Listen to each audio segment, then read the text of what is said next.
요즘 암은 누구나 한 번쯤 걱정하는 질병인데 봄동이 암 예방에 도움이 된다는 사실 모르셨죠? 봄동에는 베타카로틴이나 비타민C 그리고 글루코실레이트라는 성분이 풍부하게 들어있는데 이 성분들은 강력한 항산화 작용을 해요. 우리 몸의 세포를 손상시키는 유해 활성산소를 제거해주죠. 활성산소는 세포를 손상을 시키고 돌연변이를 유발해서 암을 발생시키는 주요 원인 중 하나죠. 봄동을 섭취하면 이런 활성산소를 제거하는 데 도움을 줄 수가 있어요. 특히 글루코시놀레이트 성분은 우리 몸에서 설포라판이라는 물질로 변환되는데 이 물질이 강력한 항암 효과를 가지고 있어요. 설포라판은 암세포의 성장을 억제하고 암을 예방하는 데 중요한 역할을 하는데 연구에 따르면 이 성분은 위암, 대장암, 폐암 등의 예방에 효과가 있는 것으로 알려져 있죠. 또한 여러분들 혹시 봄동 좋아하시나요? 저는 봄이 오면 이 마트에 진열되어 있는 봄동으로 봄이 왔다는 걸 실감하는데 달달한 봄동으로 만든 겉절이도 봄철을 손꼽아 기다리는 이유 중 하나예요. 봄 하면 생각나는 봄철 대표적인 건강채소 봄동. 맛도 좋고 건강에도 좋다는 거 아시죠? 봄동이랑 어떤 채소인지 또 우리 건강에는 어떤 도움을 주는지 자세히 알려드릴게요. 봄동의 특징, 봄동은 배추의 한 종류인데 일반 배추보다 크기가 작고 잎이 넓게 퍼져 있는 특징이 있어서 봄철 손이 많이 가는 채소예요. 겨울을 지나면서 추위를 견디기 위해서 잎이 바짝 오그라들고 두꺼워지는 특성이 있는데 이 과정에서 일반 배추보다 더욱 달콤하고 고소한 맛을 내게 된다고 해요. 특히 이 봄동은 추운 겨울을 견디면서 영양소가 더욱 풍부해지는 채소인데 그래서인지 많은 분들이 봄을 손꼽아 기다리고 봄이 되면 봄동을 즐겨 드시는 이유이기도 하죠. 봄동은 다양한 영양소를 함유하고 있어서 건강에 많은 도움이 되는 채소인데 특히 노년층과 중년층에 도움이 될 만한 중요한 효능이 많아요. 하나씩 알아볼게요. 봄동 효능 첫 번째는 노화 방지예요. 나이가 들면서 피부에 탄력이 떨어지고 주름이 생기는 것은 자연스러운 현상이지만 노화를 늦추고 건강한 피부를 유지하는 방법이 있다면 좋겠죠. 봄동에는 항산화 성분이 풍부하게 들어있어서 노화 방지에 큰 도움을 줄 수가 있어요. 봄동에는 비타민C가 풍부하게 함유되어 있는데 비타민C는 강력한 항산화 작용을 통해서 우리 몸을 노화로부터 보호하는 역할을 하고 피부 노화의 주범인 활성산소를 제거하는 데 효과적이죠. 또한 비타민C는 콜라겐 생성을 돕기 때문에 피부를 탄력 있게 유지하는 데도 도움을 주죠. 또 봄동에는 베타카로틴과 폴리페놀 성분도 풍부한데 이 성분들은 우리 몸에서 활성산소를 제거하고 세포의 손상을 막아줘 노화 방지에 탁월하다고 해요. 베타카로틴은 우리 몸에서 비타민 A로 전환되면서 피부 건강을 유지하는 데 중요한 역할을 하죠. 또한 폴리페놀 성분은 항염작용이 있어서 피부 염증을 완화하고 건강한 피부를 유지하는 데 도움을 줄 수 있으니 피부 고민이 있으신 분들은 봄동을 꼭 챙겨 드시는 게 좋겠죠. 뿐만 아니라 건강한 혈액순환은 젊음을 유지하는 중요 요소 중에 하나인데 봄동에는 철분과 엽산이 풍부해요. 혈액을 깨끗하게 하고 혈액순환도 돕는 역할을 해주고 혈액순환이 잘 되면은 당연히 피부에도 영양이 잘 공급되고 생기가 넘칠 거고 우리 몸의 세포를 보호하고 젊음을 유지하는 데 큰 도움을 줄 수 있죠. 식단에 봄동을 추가해 보시는 게 어때요? 두 번째 봄동의 놀라운 효능은 바로 동맥경화 예방이에요. 동맥경화는 혈관이 좁아지고 딱딱해지는 질환으로 심혈관 질환의 원인이 되는데 나이가 들면 들수록 혈관이 탄력을 잃고 혈액순환이 원활하지 않으면 고혈압, 심근경색 등 다양한 질환이 발생될 수 있겠죠. 근데 봄동이 동맥경화를 예방하는데도 큰 역할을 해요. 봄동에는 식이섬유가 풍부하게 들어있는데 식이섬유는 우리 몸에서 콜레스테롤의 흡수를 줄여주고 배출을 돕는 역할을 해주죠. 그 덕분에 나쁜 콜레스테롤 수치를 낮추는 데도 효과적이고 혈관도 깨끗해야 혈액순환도 원활하게 흐르고 그래서 심혈관 질환 예방에도 도움을 줘요. 고혈압이 있으신 분들은 저염식을 하라는 얘기도 많이 들어보셨잖아요. 혈압이 높으면 혈관에 부담을 주고 동맥경화 위험률을 높일 수가 있는데 봄동에는 칼륨이 풍부해요. 우리 몸의 나트륨 배출을 돕고 혈압을 안정적으로 유지하는 데 도움을 줄 수 있겠죠. 짜게 드시는 분들은 봄동을 꼭 드셔야겠죠. 당연히 봄동에는 혈관 건강에 좋은 영양 성분들이 풍부하게 들어있는데 항산화 성분인 비타민C, 베타카로틴, 폴리페놀 혈관 내의 염증도 잡아주고 혈관 건강을 유지하는 데 중요한 역할을 해주겠죠. 혈관이 건강해야 혈액순환이 원활하게 되고 동맥경화도 예방할 수가 있겠죠. 봄동의 놀라운 효능 세 번째는 암 예방이에요. 요즘 암은 누구나 한 번쯤 걱정하는 질병인데 봄동이 암 예방에 도움이 된다는 사실 모르셨죠? 봄동에는 베타카로틴이나 비타민C 그리고 글루코실레이트라는 성분이 풍부하게 들어있는데 이 성분들은 강력한 항산화 작용을 해요. 우리 몸의 세포를 손상시키는 유해 활성산소를 제거해주죠. 활성산소는 세포를 손상을 시키고 돌연변이를 유발해서 암을 발생시키는 주요 원인 중 하나죠. 봄동을 섭취하면 이런 활성산소를 제거하는 데 도움을 줄 수가 있어요. 특히 글루코시놀레이트 성분은 우리 몸에서 설포라판이라는 물질로 변환되는데 이 물질이 강력한 항암 효과를 가지고 있어요. 설포라판은 암세포의 성장을 억제하고 암을 예방하는 데 중요한 역할을 하는데 연구에 따르면 이 성분은 위암, 대장암, 폐암 등의 예방에 효과가 있는 것으로 알려져 있죠. 또한 봄동의 풍부한 식이섬유는 장 건강을 돕고 발암물질이 장에서 오래 머무지 않도록 배출을 도와서 대장암 예방에도 도움이 되죠. 이렇게 보면 봄동은 단순한 채소가 아니라 우리 몸을 보호해주는 천연 항암식품이라고 할 수 있겠죠. 봄철 별미 효능이 봄동의 네 번째 효능은 체중 감량 효과예요. 많은 분들이 건강한 몸을 유지하기 위해서 다이어트를 하시는데 봄철 봄동 무침은 입맛을 돌게 하는데 체중 감량에 효과가 있다고 놀라시는 분들이 있으시죠. 사실 봄동은 다이어트에도 아주 좋은 식품인데 이유가 뭘까요? 봄동은 칼로리가 낮아요. 봄동은 100g당 칼로리는 약 20에서 25칼로리로 매우 낮은 편인데 같은 양의 쌀밥이 150칼로리인 것과 비교하면 상당히 칼로리가 가벼운 식품이죠. 그렇기 때문에 포만감을 주면서도 칼로리 부담이 적어서 다이어트에 아주 좋은 채소예요. 또한 봄동에는 식이섬유도 굉장히 풍부해요. 이 식이섬유는 장의 연동 운동을 도와서 배변 활동을 원활하게 해주고 변비 예방에도 좋죠. 또한 식이섬유는 포만감도 오랫동안 지속시키는 역할을 하기 때문에 다이어트를 할 때 배고픔을 덜 느낄 수 있도록 도와줘요. 식이섬유가 부족하면 소화가 잘 안 되고 쉽게 배가 고파질 수가 있는데 봄동을 섭취하면 이런 걱정을 덜 수가 있겠죠. 또한 나트륨 배출도 도와 붓기도 줄여주는 역할도 해주고 나트륨이 많아지면 몸이 붓고 혈압이 올라갈 수가 있는데 칼륨이 충분히 공급되면 이런 문제를 예방할 수가 있겠죠. 봄동에는 칼륨이 풍부하게 함유되어 있어서 다이어트 하시는 분들한테는 봄동이 유익한 식품이죠. 그렇다면 맛도 좋고 건강에도 좋은 봄동을 더 맛있게 먹기 위해 함께 드시면 좋은 식품들이 있는데 이 식품과 함께 먹으면 봄동의 효능이 200%가 될 수 있다고 해요. 궁금하시죠? 궁합이 좋은 식품과 요리법 알려드릴게요.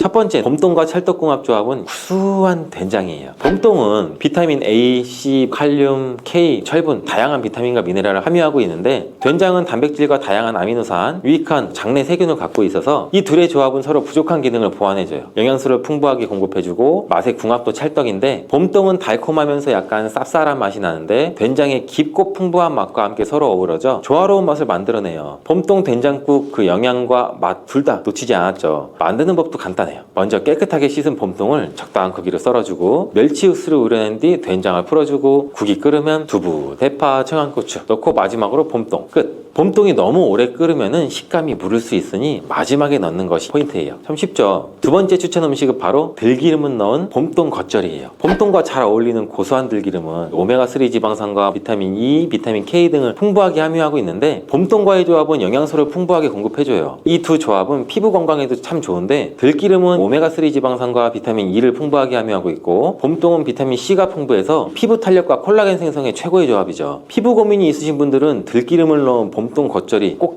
드셔보셔야겠죠. 봄동 겉절이 만드는 방법도 알려드릴게요. 봄동을 깨끗이 씻어서 물기를 제거한 뒤 다진 마늘, 간장, 들기름, 고춧가루, 깨소금을 넣어서 양념장을 만들죠. 양념장을 봄동과 버무려지면 완성. 정말 쉽죠. 겉절이는 밥이랑만 먹어도 맛있는 겉절이. 데친 두부까지 곁들이면 두부의 건강한 식물성 단백질이 봄동 겉절이와 만나면 완벽한 영양조화를 이루게 돼서 더욱더 건강한 식사를 할 수 있죠. 맛은 말할 것도 없이 정말 맛있고요. 봄동 겉절이 꼭 한번 집에서 해보세요. 봄동과 찰떡궁합인 식품이 있다면 최악의 궁합인 식품도 있다는데 맛도 좋고 건강에도 좋게 먹으려다 몸에 해가 되는 일은 없어야겠죠. 봄동과 같이 드시면 안 되는 음식 바로 알려드릴게요.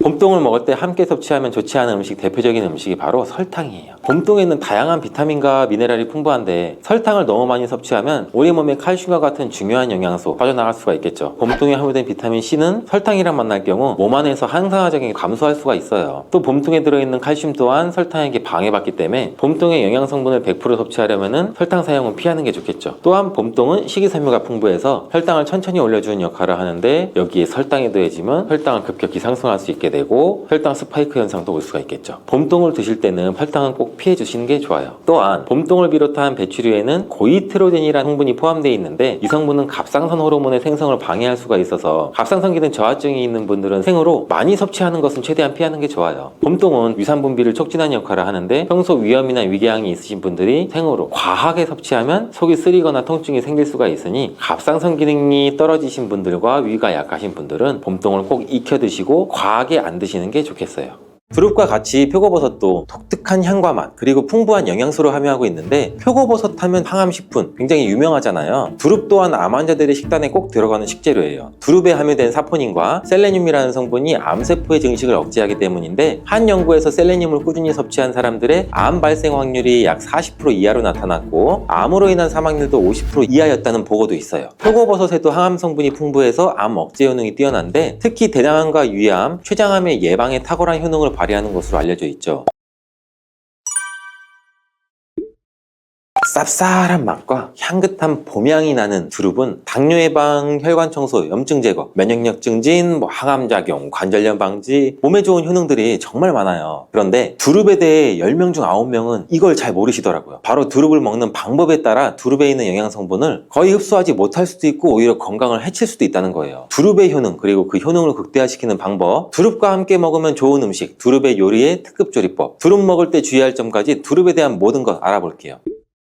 봄나무를 대표하는 두릅은 특유의 쌉싸름한 맛과 향이 있어 인기 만점인 채소예요. 두릅은 빠르면 3월 말부터 채취를 시작해서 5월까지가 제철이죠. 이때 맛과 향이 가장 뛰어난 것으로 알려져 있고, 두릅의 종류에는 참두릅, 땅두릅, 개두릅이 있어요. 참두릅은 두릅나무에 달리는 새순을 채취한 거고 가장 많이 판매되고 있는 두릅이에요. 땅두릅은 나무두릅과 달리 땅에서 난다고 해서 땅두릅인데, 한방 쪽에서는 독활이라고 부르면서 감기나 두통, 관절염의 약으로 사용되기도 한다고 해요. 개두릅은 엄나무의 새순이며 참두릅보다 맛이 떨어지고 새순이 붉은빛이 돌고 참두릅과 달리 새순에도 가시가 있는 것이 특징이라고 해요. 이런 두릅은 맛과 향이 뛰어날 뿐 아니라 영양 성분도 풍부해서 건강에 아주 좋은데, 두릅에는 비타민 A, K, 그리고 대표적인 항산화 물질인 베타카로틴이 풍부해요. 비타민 A는 면역력을 강화하고 항산화 및 항염 효과가 뛰어나죠. 또 피부와 점막을 건강하게 유지시켜 외부로부터 세균과 바이러스의 침입을 방어하는 첫 번째 장벽 역할도 해요. 면역세포의 기능을 활성화시켜 우리 몸이 세균 바이러스와 싸울 수 있도록 도와주는 역할도 하죠. 또 활성산소를 제거해 항산화 작용으로 몸의 노화를 방지하고 다양한 질병의 발생을 줄여주는 효능도 있고, 두릅에 풍부한 비타민 K는 뼈를 튼튼하게 하고 혈관을 건강하게 하는 데 도움을 주고, 비타민 K는 칼슘의 흡수를 돕고 뼈에서 칼슘이 빠져나가는 것을 방지해서 뼈의 밀도를 높여 골다공증과 같은 뼈질환을 예방해요. 또한 혈관 내의 염증을 억제하고 칼슘이 혈관에 침착되는 것을 억제해서 동맥경화, 고혈압, 심장병 등의 심혈관 질환을 예방하는 데에도 도움을 주는 것으로 알려져 있어요. 다만 비타민 A, 비타민 K 등은 지용성 성분으로 그냥 물에 데쳐서 섭취할 경우에는 흡수율이 약 10%도 되지 않는다고 해요. 왜냐하면 지용성 성분은 물에 잘 녹지 않고 기름에 잘 녹는 성분이기 때문인데, 그래서 두릅을 물에 살짝 데친 후에 기름에 조리해서 섭취하면 흡수율이 최대 8배까지 높아질 수 있는 거죠. 근데 기름도 아무 기름이나 사용하시면 오히려 건강을 해칠 수 있는 것 아시죠? 올리브유 또는 들기름 같은 오메가3 지방산이 풍부한 기름을 사용하는 게 좋은데, 오메가3 지방산이 풍부한 기름과 두릅의 지용성 영양 성분이 만나서 효과가 더 좋아질 수 있는 거예요. 그러니까 두릅은 반드시 기름에 볶아서 드셔야겠죠. 근데 기름에 볶은 두릅하고 같이 먹으면 맛도 좋고 보약이 되는 음식이 있다면 어떻게 하시겠어요? 당연히 같이 요리해 드시는 게 좋겠죠.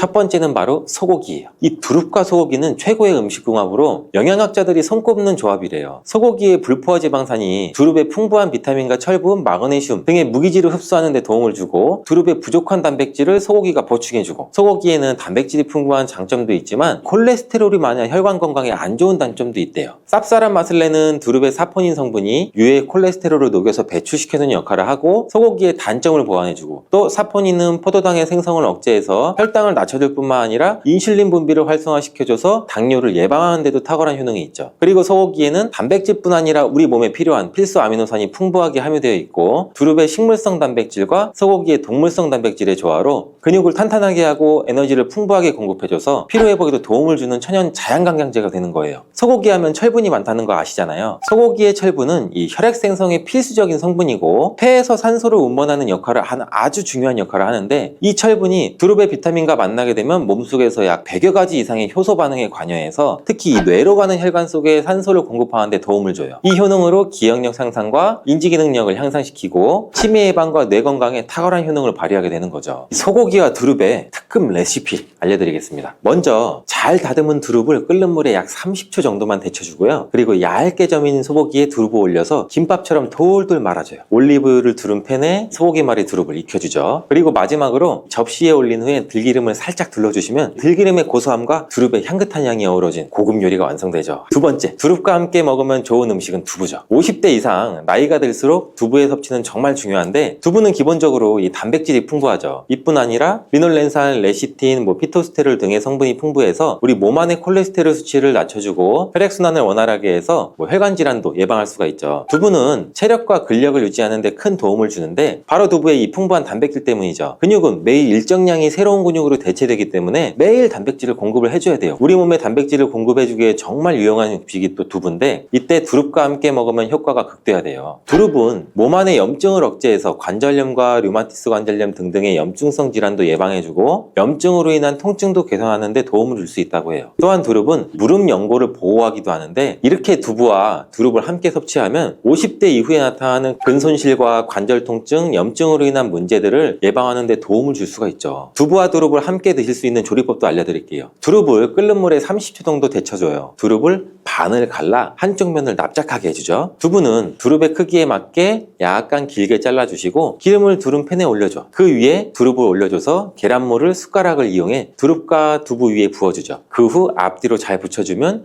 두부 두릅전이 완성이에요. 세 번째, 두릅과 함께 먹으면 좋은 음식은 표고버섯이에요. 두릅과 같이 표고버섯도 독특한 향과 맛 그리고 풍부한 영양소를 함유하고 있는데 표고버섯 하면 항암식품 굉장히 유명하잖아요. 두릅 또한 암 환자들의 식단에 꼭 들어가는 식재료예요. 두릅에 함유된 사포닌과 셀레늄이라는 성분이 암세포의 증식을 억제하기 때문인데 한 연구에서 셀레늄을 꾸준히 섭취한 사람들의 암 발생 확률이 약 40% 이하로 나타났고 암으로 인한 사망률도 50% 이하였다는 보고도 있어요. 표고버섯에도 항암 성분이 풍부해서 암 억제 효능이 뛰어난데 특히 대장암과 위암, 췌장암의 예방에 탁월한 효능을 발휘하는 것으로 알려져 있죠. 이런 표고버섯과 두릅을 함께 섭취할 때는 항암 효과에도 도움을 줄 수 있고 항암 효과뿐만 아니라 콜레스테롤 수치를 낮추고 면역력을 강화시키는 데에도 탁월한 효능을 발휘하죠. 두릅과 표고버섯을 맛있게 드실 수 있는 조리법도 알려드릴게요. 끓는 물에 30초 정도 데친 두릅을 다져주죠. 표고버섯도 채를 썰어주고 밀가루와 계란을 함께 넣은 반죽에 잘 섞어줘요. 이때 당근도 채를 썰어 넣어 함께 넣어주셔도 좋죠. 이렇게 만든 반죽을 올리브유 두릅팬에 잘 붙여주면 두릅 표고버섯 전이 완성되죠. 네 번째, 두릅과 함께 먹으면 좋은 음식은 초고추장이죠. 정확히는 초고추장에 들어가는 식초예요. 데친 두릅을 초고추장에 찍어 드시는 방법이 가장 일반적으로 많이 드시는 방법인데 하나 기억하실 것은 데친 두릅을 올리브유에 한 번 더 살짝 볶아 드시면 영양 성분의 흡수율도 8배 이상 높아지고 기름으로 인해 맛과 풍미도 훨씬 좋아진다는 점도 기억해 주세요. 두릅에는 캠페롤과 퀘르세틴이라는 성분이 풍부한데 퀘르세틴은 양파에 풍부한 성분으로 혈관 청소부라고는 별명도 가지고 있죠. 캠페롤이라는 성분은 브로콜리에도 풍부하게 함유된 강력한 항암 물질이에요. 캠페롤과 퀘르세틴이 함께 풍부한 두릅은 면역력도 올려주고 염증 제거는 물론이고 혈관에 쌓이는 혈전과 콜레스테롤도 제거해주는 데 도움을 줄 수가 있죠. 이런 효능은 식초와 만나면 효능이 극대화돼요. 식초의 산성이 두릅의 항산화 효능을 끌어올려주고 노폐물을 배출하는 데 탁월한 효능을 발휘하게 돼요. 또한 두릅의 항산화 성분과 각종 비타민, 식초가 만나 뇌세포의 활성을 도와주고 뇌혈관을 깨끗하게 해줘서 뇌신경을 건강하게 해주죠. 그렇다면 두릅은 맛과 영양이 좋으니 그냥 내 맘대로 먹어도 될까요? 절대 그렇지 않아요. 두릅도 드실 때 주의할 점이 있어요.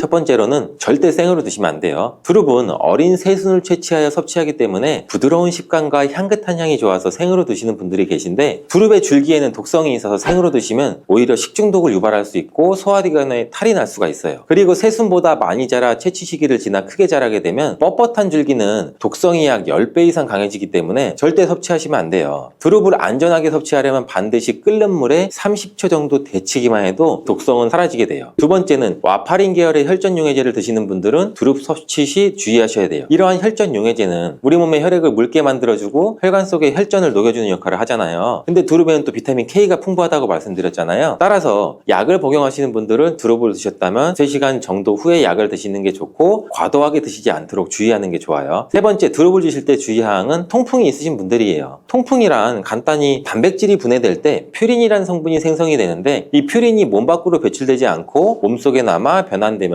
뾰족한 결정을 이루고 관절을 망가뜨리고 극심한 통증도 유발하고 심하면 관절의 변형까지 일으키는 질환인데 두릅에는 퓨린 성분이 풍부하기 때문에 통풍이 있으신 분들은 적당히 드시기를 추천을 드립니다.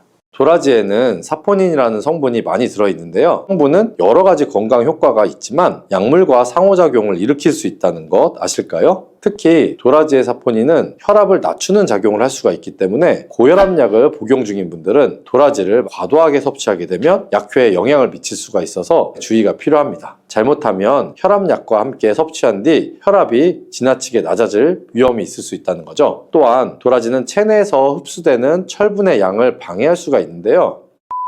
한 사람이나 철분제를 복용 중인 분들은 도라지 섭취에 신경을 써야 할 필요가 있습니다. 향긋하면서도 쌉쌀한 도라지 좋아하시나요? 도라지는 무침이나 도라지차, 도라지즙으로 우리 주변에서 손쉽게 찾아볼 수 있는데요. 도라지는 그 독특한 맛과 함께 여러 가지 건강 효능을 가지고 있는데 특히 중년과 노년층에게는 더욱 중요한 효과들이 많다는 것 아실까요? 오늘은 도라지가 어떤 효능을 가지고 있는지, 도라지와 함께 먹으면 더 좋은 음식, 또 도라지에 대한 우리 건강에 유용한 다양한 정보까지 자세하게 알려드릴게요.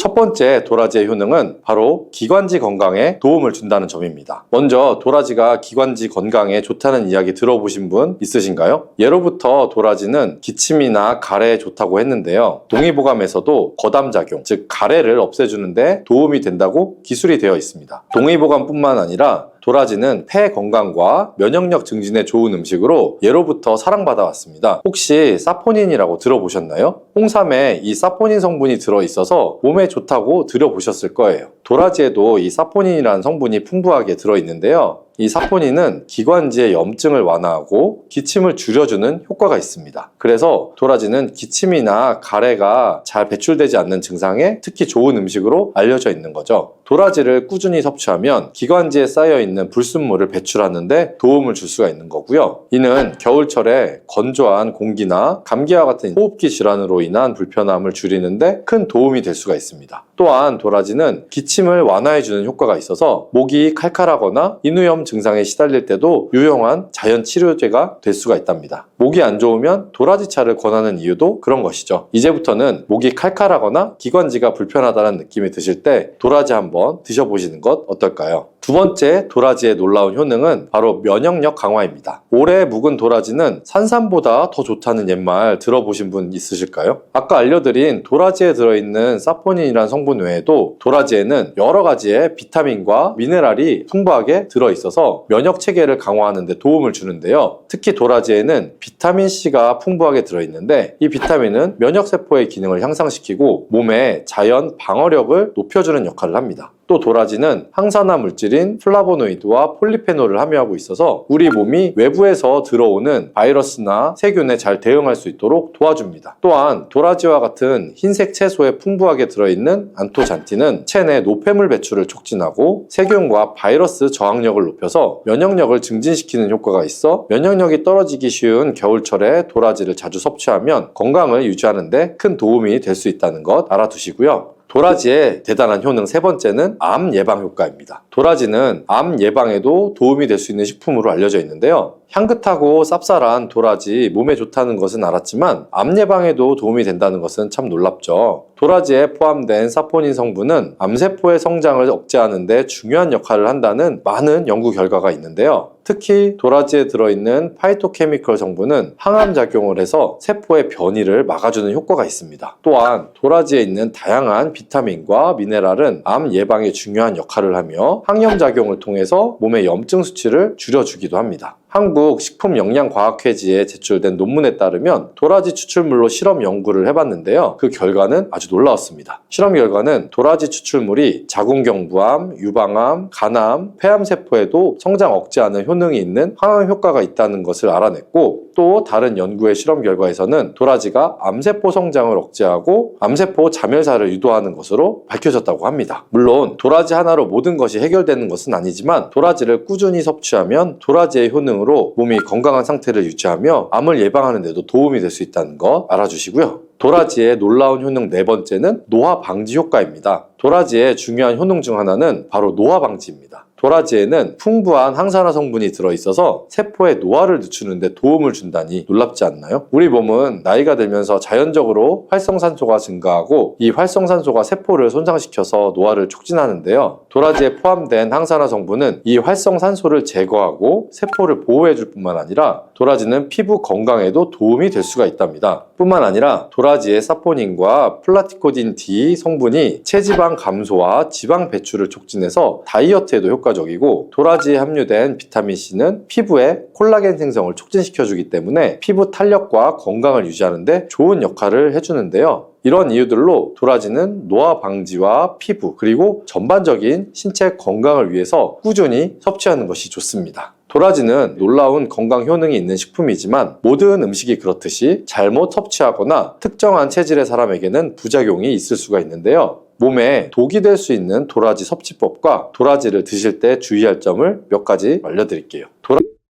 도라지가 독이 될 수도 있는 첫 번째, 바로 도라지와 약물의 상호작용입니다. 도라지에는 사포닌이라는 성분이 많이 들어있는데요. 이 성분은 여러 가지 건강 효과가 있지만 약물과 상호작용을 일으킬 수 있다는 것 아실까요? 특히 도라지의 사포닌은 혈압을 낮추는 작용을 할 수가 있기 때문에 고혈압약을 복용 중인 분들은 도라지를 과도하게 섭취하게 되면 약효에 영향을 미칠 수가 있어서 주의가 필요합니다. 잘못하면 혈압약과 함께 섭취한 뒤 혈압이 지나치게 낮아질 위험이 있을 수 있다는 거죠. 또한 도라지는 체내에서 흡수되는 철분의 양을 방해할 수가 있는데요. 철분이 부족한 사람이나 철분제를 복용 중인 분들은 도라지 섭취에 신경을 써야 할 필요가 있습니다. 도라지를 섭취할 때는 철분 보충제나 기타 약물을 복용하는 시간을 두고 섭취하는 것을 기억해 주시고요. 도라지 섭취할 때 주의할 점 두 번째는 바로 소화 기능이 약한 사람의 섭취입니다. 도라지가 소화에 안 좋다니 놀라셨나요? 소화 기능이 약한 사람들은 도라지 섭취에 주의해야 하는데요. 도라지는 섬유질이 풍부해서 소화를 촉진하는 데 도움을 줄 수가 있지만 소화가 약한 사람에게는 오히려 자극을 줄 수가 있기 때문인데요. 도라지를 좀 과하게 섭취하면 위장이 민감한 사람들은 배탈이 나거나 또 설사를 경험할 수가 있고, 또한 도라지에 들어있는 사포닌이 위벽을 자극할 수가 있기 때문에 위염이나 위장장애가 있는 분들은 도라지 섭취를 자제하거나 적은 양으로 시작하는 것이 좋습니다. 또한 도라지는 차가운 성질을 가지고 있어서 찬 음식을 잘 소화하지 못하는 체질의 사람들에게는 문제가 될 수 있는데요. 특히 몸이 차가운 성질을 가진 분들이 도라지를 과도하게 섭취하면 위장이 자극을 받아 소화불량이나 복통을 일으킬 수가 있습니다. 체질에 맞지 않는 음식을 먹으면 소화기관에 무리가 가기 때문에 도라지의 섭취는 체질에 맞는 사람에게는 건강에 아주 좋지만, 만약 평소에 찬 성질의 음식을 자주 피하고 있다면 도라지를 섭취하기 전에 체질에 맞는지 한번 점검해 보시면 좋고요. 체질에 잘 맞지 않다면 도라지의 효능을 제대로 누리기가 어려울 수가 있기 때문입니다. 소화 기능이 약한 사람들은 처음에는 소량을 섭취해보고 그 후에는 반응을 살펴보면서 양을 조절하는 것이 중요하고요. 도라지를 끓여서 차처럼 마시거나 다른 음식과 함께 섭취하면 소화에 부담을 덜어줄 수가 있으니까 소화기관이 약하신 분들은 이런 방법을 꼭 고려해 보시면 좋겠습니다. 도라지를 먹을 때 궁합이 좋은 음식들과 함께 섭취하면 그 효능을 더욱 극대화할 수 있다는 것 아실까요? 이 음식들을 도라지와 함께 섭취하면 서로의 효능을 보완하고 건강에 좋은 영향을 미칠 수가 있다는데요. 그럼 어떤 음식이 도라지와 잘 어울리는지 궁금하신가요? 도라지와 함께 먹으면 좋은 음식들을 바로 소개해 드릴게요.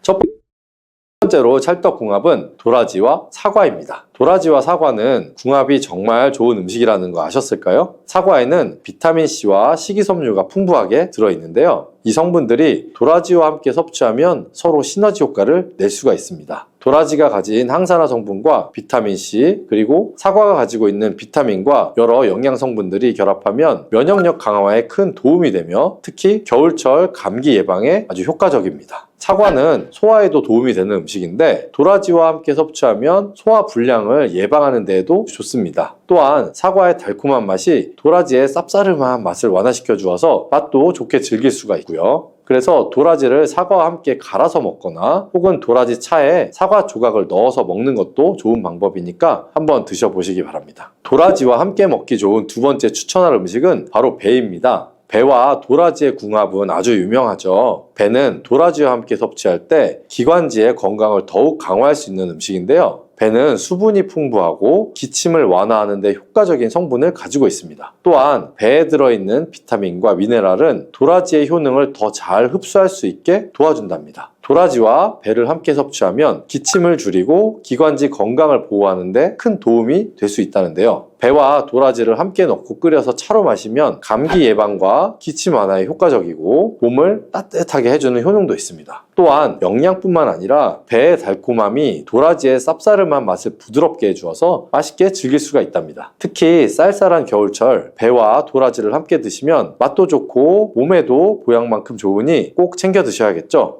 도라지와 환상의 짝꿍 세 번째는 바로 생강입니다. 생강은 차가운 성질을 가진 도라지를 따뜻하게 만들어주는 음식으로 도라지와 함께 섭취하면 몸을 따뜻하게 하고 소화 기능을 도와주는데요. 생강은 위장을 자극해서 소화를 촉진하고 몸에 쌓인 노폐물을 배출하는 데 효과적이죠. 특히 도라지와 생강을 함께 끓여서 차로 마시면 겨울철에 몸을 따뜻하게 해주고 면역력을 강화하는 데도 아주 좋습니다. 생강은 혈액순환을 도와주고 염증을 감소시키는 효과가 있어서 도라지의 효능을 더욱 잘 살려준답니다. 이 두 가지를 함께 섭취하면 감기 예방뿐만 아니라 체내에 쌓인 독소를 배출하는 데에도 큰 도움이 되니까 도라지와 생강을 함께 우려서 차로 한번 마셔보세요. 도라지와 찰떡궁합인 음식이 있으면 도라지와 궁합이 좋지 않은 식품도 있겠죠. 도라지의 효능을 제대로 누리기 위해서는 음식의 궁합도 신경을 써야 하는데요. 도라지와 함께 먹을 때 피해야 할 식품들을 바로 소개해 드릴게요. 첫 번째로 피해야 할 음식은 바로 돼지고기입니다. 돼지고기는 기름기가 많고 소화가 잘 안 되는 고기 중에 하나인데 도라지와 함께 섭취하면 소화불량을 일으킬 수 있다는 거 모르셨죠? 도라지의 효능이 잘 전달이 되려면 소화가 잘 되어야 하는데 돼지고기와 도라지를 함께 먹으면 도라지에 들어있는 유효 성분들이 제대로 흡수되지 않을 수가 있는데요. 그래서 도라지와 돼지고기는 함께 먹지 않는 것이 좋습니다. 또한 돼지고기는 기름기가 많아 과하게 섭취할 경우에는 혈중 콜레스테롤 수치를 높일 수가 있기 때문에 도라지의 건강 효과를 온전히 누리기 위해서는 돼지고기와 함께 먹지 않는 것이 좋답니다. 두 번째로 궁합이 좋지 않은 음식은 바로 술입니다. 술은 도라지와 함께 먹으면 그 효능이 상쇄될 수 있다는 거 아셨나요? 시중에 도라지로 만든 도라지주도 나와 있기는 하는데요. 하지만 사실 건강에는 술과 도라지를 함께 섭취하는 것이 좋지는 않습니다. 술을 마시면 간에서 해독작용을 하게 되는데요. 도라지에 있는 성분들이 간에 부담을 줄 수가 있기 때문에 술을 마신 후 도라지를 섭취하면 간에 과하게 부담을 줄 수가 있어서 같이 드시는 것은 좋지가 않습니다. 또한 술은 면역력에 좋지 않은 영향을 미칠 수 있기 때문에 면역력을 강화하려는 목적으로 도라지를 섭취하는 경우에는 꼭 술 드시는 것을 피하셔야겠죠. 빈혈이 있는 분들이 들깨를 꾸준히 섭취를 하시면 이 빈혈도 개선하는 데 굉장히 많은 도움을 받을 수가 있어요.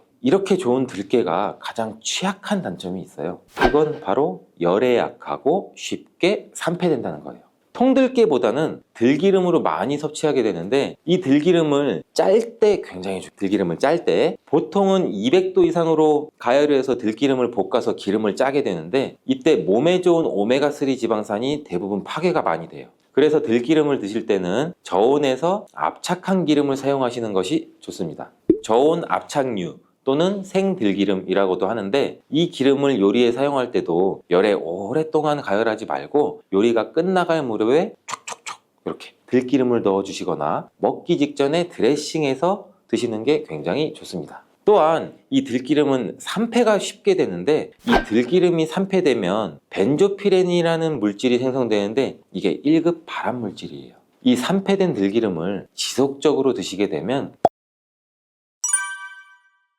들깨를 이렇게 드시면 당뇨와 혈당이 싹 사라지고 치매도 예방할 수 있어요. 들기름, 들깨 하면 뭐가 생각나나요, 여러분들은? 들기름에 북어와 미역을 구수하게 볶아 시원한 북어 미역국을 끓여 먹어도 정말 맛있잖아요. 그죠? 건강에도 좋다는 이 들기름과 들깨 잘못 먹으면 암에 걸리고 혈관 건강에도 악영향을 줘서 치매도 유발할 수 있다는 사실 알고 계셨나요? 어떻게 먹을 때 건강을 해쳐 암에 걸리고 또 치매를 유발하는지, 그리고 어떻게 먹는 것이 우리가 건강하게 먹는 방법인지, 또한 어떻게 보관하는 것이 가장 좋은 방법인지 제가 들깨에 대한 모든 것 알려드릴게요. 나이가 들면서 산책하기도 힘들고 관절도 쑤시고 무릎 통증 이것 때문에 힘드시지 않나요, 여러분들?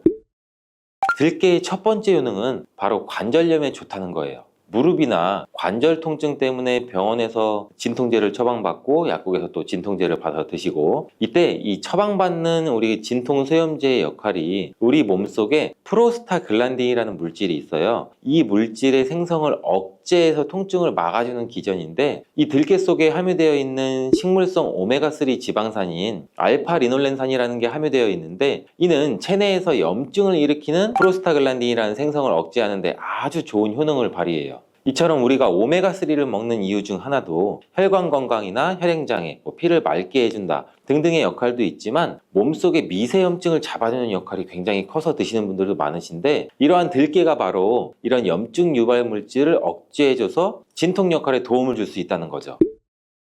또한 들깨의 두 번째 효능은 바로 뼈 건강에 도움을 준다는 건데, 이는 들깨에 관절염과 무릎 통증이나 이런 거를 완화시켜주는 성분도 들어있으면서 뼈 건강에 도움을 주는 이유는 이 칼슘 함량도 높기 때문이에요. 이 들깨 100g에는 약 한 390ml 정도 되는 칼슘이 함유가 되어 있다고 하는데, 뼈 건강에 아주 도움을 줄 수 있는 좋은 식품이기도 해요. 이러한 들깨를 꾸준히 섭취하면 이처럼 칼슘의 흡수도 많아져 골다공증 예방에도 참 좋은데, 중년 이후 노화가 진행될 때 영양 불균형이 생기면서 많이 발생이 하게 되는데, 여성의 경우 폐경 이후에는 골밀도가 많이 감소가 되고 골다공증 발생되는 확률도 높아진다고 해요. 골다공증으로 인해서 노인들의 골반 골절이 일어날 수가 있는데, 이 골반 골절로 인해서 65세 이상이신 분들은 30%가 1년 내에 사망하고, 또 80세 이상인 분들은 50%가 2개월 이내에 사망을 할 수도 있다고, 굉장히 위험하다고 해요. 그럼 노인들에 대한 뼈 관리는 굉장히 중요하겠죠. 이 골다공증 관리에 뼈 건강을 유지하고 골절 위험을 줄이기 위해서도 굉장히 중요해요. 뼈 건강을 위해서 우리 들깨를 꾸준히 섭취하는 게 좋겠죠. 나이가 들면서 깜빡깜빡하는 일도 잦아지고 기억력도 떨어져서 고민되시는 분들 많으시죠? 이제는 걱정하지 마세요. 세 번째 들깨의 효능은 바로 뇌 건강, 뇌신경을 튼튼하게 해주고 기억력도 높여주고 치매를 예방하는 데 도움을 줄 수 있다는 거예요. 이렇게 좋은 효능이 있는 이유는 잠깐 말씀드린 대로 오메가3가 풍부하게 함유가 되어 있는데, 이 오메가3는 보통 흔히들 알고 계시듯이 등푸른 생선에 많이 함유되어 있다고 알고 계시잖아요. 이것은 동물성 오메가3고, 식물성 오메가3인 이 알파 리놀렌산이라는 거는 들깨에 많이 들어있어요. 이 들깨에 함유된 지방산 중에서 이 60% 정도나 차지하는 게 바로 이 알파 리놀렌산인데, 이 알파 리놀렌산은 뇌신경 보호에 탁월한 효과가 있는데, 어떻게 뇌신경을 보호하느냐? 뇌신경에 염증을 일으켜서 망가뜨리는 이 사이토카인이라는 물질이 있는데, 이러한 사이토카인이라는 물질의 분비를 감소를 시키고, 또 알츠하이머 치매 환자의 뇌에서 많이 발견되는 이 비정상적인 단백질이라는 게 있어요. 이게 베타 아밀로이드라고 하는데, 바로 이 알파 리놀렌산이 이 베타 아밀로이드를 감소시키기 때문이에요. 참치에도 많이 함유되어 있다는 DHA 많이 들어보셨죠? 이 DHA가 대표적인 뇌기능 강화 물질인데, 이 DHA가 우리의 기억력도 높여주는 데 도움 주고 또 학습 능력 또한 좋게 만들어주는데, 이 DHA는 체내에서 잘 합성이 되지가 않아서 식품으로 섭취를 하는 게 좋아요. 이 들깨에 함유된 알파 리놀렌산이 흡수될 때 바로 이 DHA로 전환이 돼요. 그래서 어린이 전용 오메가3 같은 경우에서도 약국에서 많이 보시면 이 EPA보다는 DH 함유량이 높은 영양제도 굉장히 많이 찾아볼 수가 있는데, 이렇듯 들깨가 뇌신경이나 뇌 건강에 좋은 이유가 바로 이것 때문이에요. 네 번째 들깨의 효능은 이 심장을 건강하게 하고 혈관의 노화를 막아주는 데 도움을 준다는 거예요. 이 알파 리놀렌산이 체내에 흡수될 때 DHA로 변환된다고 제가 말씀드렸잖아요. 그뿐만 아니라 EPA로도 변환이 되는데, 이 EPA가 어떤 역할을 하냐면 바로 혈소판 응집을 억제해서 혈관에 혈전이 생기는 것도 막아주는 효능도 같이 가지고 있어요. 물론 혈액순환도 도와주겠지만, 그리고 혈관은 튼튼하게 하는 효능과 혈액의 중성지방과 나쁜 콜레스테롤인 LDL을 낮추고 또 좋은 콜레스테롤인 HDL을 높여주는 역할도 같이 해요. 이 미국의 심장협회에서는 허혈성 뇌졸중이나 심장마비로 인한 돌연사, 관상동맥 질환 등의 위험을 감소시키기 위해서 매주 1회에서 2회 이상 오메가3 지방산이 풍부한 등푸른 생선을 섭취하는 것이 도움을 준다고도 발표를 했어요. 근데 이 오메가3 지방산의 함량을 살펴보면 이 100g당 오메가3 지방산의 함량이 연어에는 한 11.5g, 고등어에는 9.9g, 들깨에는 무려 63.1g이나 함유가 되어 있다고 해요. 굉장히 많이 함유되어 있죠. 이렇듯 들깨에는 연어에 비해서 5배 이상 들어있다는 건데, 들깨를 꾸준히 드셔서 혈관도 건강하게, 심장도 튼튼하게 유지하시기 바라겠습니다. 다섯 번째 들깨의 효능은 바로 변비에 좋다는 거예요.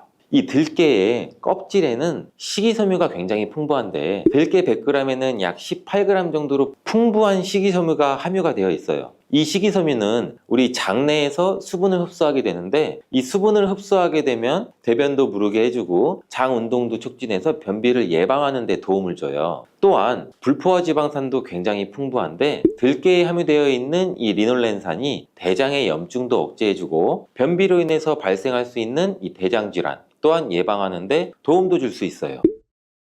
여섯 번째 들깨의 효능은 바로 이 췌장을 건강하게 하는데 도움을 준다는 거예요. 들깨에는 또 루테올린이란 성분이 풍부하게 들어있는데 이 성분은 몸 안에서 인슐린에 대한 반응도를 높이는 기여를 해요. 이게 무슨 말이냐면 우리 췌장에서 인슐린이 분비가 되죠. 인슐린이 조금만 분비하게 돼도 몸 안에서 이 인슐린에 대해서 반응을 잘하면 혈당이 급격히 올라가는 것도 막아주고 또 췌장에서 인슐린 분비도 멈추는 역할을 하겠죠. 이렇게 췌장의 부담을 많이 덜어줄 수 있다는 거예요. 루테올린을 통한 인슐린 반응도가 높아지면 당뇨도 예방할 수 있고 혈당 조절에도 많은 도움을 받을 수 있어요.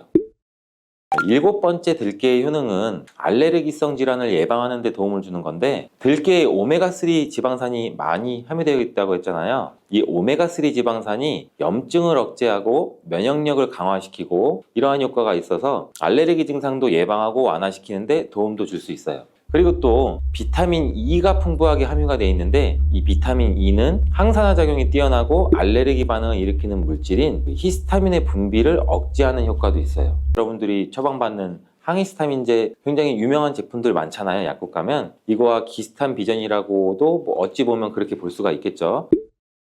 여덟 번째 들깨의 효능은 빈혈에 좋다는 거예요. 들깨에 약 100g에는 철분이 14mg 정도 함유가 되어 있는데 이는 시금치의 약 2배에 해당이 돼요. 시금치보다도 이 철분 함량이 높아서 빈혈에 도움을 줄 수도 있고 그뿐 아니라 이 들깨에 함유된 비타민 B12라는 성분은 이 조혈작용 즉 피를 만들어주는 작용을 도와주는데 이 조혈작용이란 그 혈액 속에 혈구를 어떻게 보면 만들어내는 과정을 말하죠. 빈혈이 있는 분들이 들깨를 꾸준히 섭취를 하시면 이 빈혈도 개선하는데 굉장히 많은 도움을 받을 수가 있어요. 이렇게 좋은 들깨가 가장 취약한 단점이 있어요. 그건 바로 열에 약하고 쉽게 산패된다는 거예요.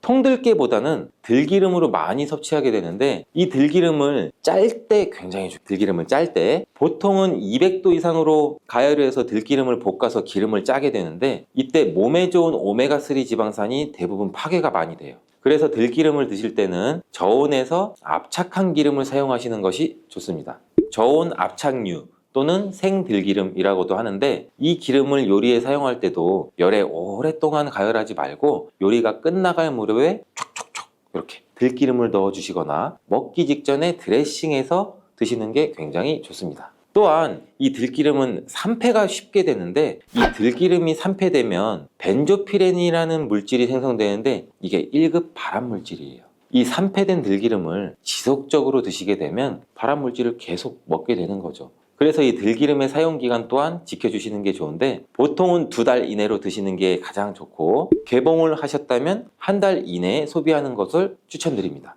어떻게 보면 어린이 시럽이랑도 비슷하죠, 유통기한이. 이 들깨는 또한 보관 방법도 굉장히 중요해요. 신문지나 검은 비닐 이런 걸로 감싸서 빛을 차단하고 밀봉한 상태에서 반드시 냉장 보관하시기를 추천해 드립니다. 실온에 두신다면 들기름의 산패는 급속히 진행이 돼요. 근데 이 들기름을 오래 보관할 수 있는 방법도 있는데 이것은 참기름과 섞어서 보관하는 거예요. 이 참기름에는 비타민 E와 세사몰이라는 성분이 있는데 이 성분이 들기름의 산패를 막아줘서 도움을 주죠. 이 세사몰이라는 성분은 참기름을 고온에서 볶거나 기름을 짜는 과정에서 생성되는 물질인데 이 때문에 다른 기름에 비해 참기름이 산패가 느리고 지속성이 좋은 거예요. 그래서 들기름과 참기름을 7:3, 8:2 정도로 섞어서 보관하시면 조금 더 오래 보관할 수가 있습니다. 근데 들깨를 기름으로 드시게 되면 들깨 껍질을 섭취할 수가 없잖아요. 들깨 껍질에 몸에 좋은 식이섬유와 대표적인 항산화 물질인 이 페놀 성분들을 다 버리게 되는 거예요. 그래서 들깨를 제대로 드시려면 들기름보다도 통들깨 자체로 드시는 게 좋은데 우리 마트 많이 가잖아요. 마트에 가면은 통들깨보다도 들깨 가루를 굉장히 많이 판매해요. 이 들깨가루는 산패가 빨리 되기 때문에 통들깨를 구매해서 드시는 것을 추천을 드리고, 이 통들깨를 구매하시면 그 안에 작은 돌이라든지 이물질이 또 많이 들어있겠죠. 그래서 세척도 잘 해주셔야 돼요. 제가 세척하는 법 알려드릴게요. 먼저 들깨를 물에 담가 씻어요. 그리고 물 위에 동동 뜨는 것만 얇은 채로 걷어서 옮겨주시고, 이렇게 반복하게 되면 바닥에 이제 돌이나 이물질만 남게 되는데, 또 이거를 버리고 또 물에 담가 씻어주고, 또 물 위에 뜨는 것만 채로 살짝 걷어서 옮겨주시고, 이 작업을 한 3-4번 정도 반복해 주시면 되는데, 이렇게 하면 통들깨를 깨끗하게 세척할 수가 있죠. 깨끗하게 세척한 통들깨는 자연 건조해줘도 되지만 시간이 오래 걸리니까 팬에 담아서 약한 불로 건조해 주시거나, 아니면 쉬운 방법은 집에 있는 전자레인지를 이용하셔서 건조시키면 돼요. 근데 전자레인지를 이용한 건조 방법을 제가 알려드릴게요. 세척한 통들깨를 접시에 담아서 한 5분 정도 돌려주시면 돼요. 이때 수시로 상태를 확인해 줘야 돼요. 아직 건조가 5분 정도면 건조는 덜 됐을 거예요. 근데 오랜 시간 전자레인지에 돌리면 들깨가 탈 수가 있죠. 이렇게 5분 정도씩 돌려가면서 중간중간 상태를 확인해 주고 완전히 건조될 때까지 이 작업도 반복해 주시면 돼요. 이 완전히 건조된 통들깨는 그냥 스푼으로 떠서 드셔도 되고, 먹을 만큼씩 믹서기에 갈아서 음식에 넣어서 드셔도 되고, 통들깨 자체로도 음식에 넣어 드셔도 되죠. 이렇게 하시면 들깨를 산패되지 않은 채로 신선하고 건강하게 버리는 거 없이 드실 수가 있습니다.